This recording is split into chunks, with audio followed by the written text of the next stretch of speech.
અહીંયા જો કામ કરવું હોય તો તમે ક્યાં કરશો? શું અત્યારના ઓપોર્ચ્યુનિટી લેવાય થોડું ખરીદી કરવા માટે?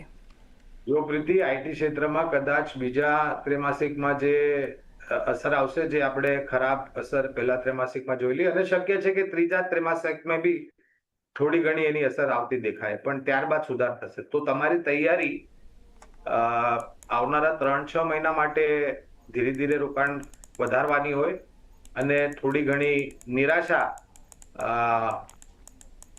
ભાવમાં ઉપર નીચે થાય એવી તૈયારી હોય તો સ્મોલ કેપ, મિડ કેપ અને લાર્જ કેપ ત્રણેય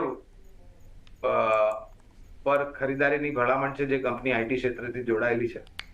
પણ તૈયારી રાખો કે કદાચ 3-6 મહિના માટે થોડી નિરાશા મળી શકે છે. કારણ કે હવે આ એટલા માટે કહું છું પ્રીતિ, કારણ કે અમેરિકામાં શું થશે એ ત્યાંના જે ફેડ ચીફ છે પવેલ સાહેબ, એમને ખબર નથી. કારણ કે જે તાંડવ કરી રહ્યા છે ટ્રમ્પ સાહેબ, એને લઈને અર્થવ્યવસ્થા ધીમી પડશે, વિકાસ દર ધીમી પડશે, વ્યાજ દરોમાં જે કાપણીનું અનુમાન હતું એ થશે કે નહીં. તો આ બધા અનિશ્ચિતતાવાદે કદાચ 3-6 મહિના પર આપણને વધારે પડતા સ્પષ્ટીકરણ આની પર બી મળી જશે.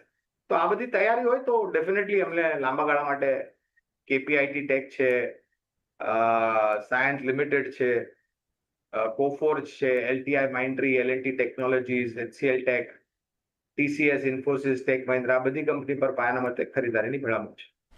ઓકે, તો યસ, એક થોડું ટર્મોઇલ આવી શકે છે 3-6 મહિના માટે, પણ જો લાંબા ગાળાનું તમારું હોરાઇઝન હોય તો યસ, તમારી પાસે ચોઇસ એમ્પલ છે નિવેશ કરવા માટે.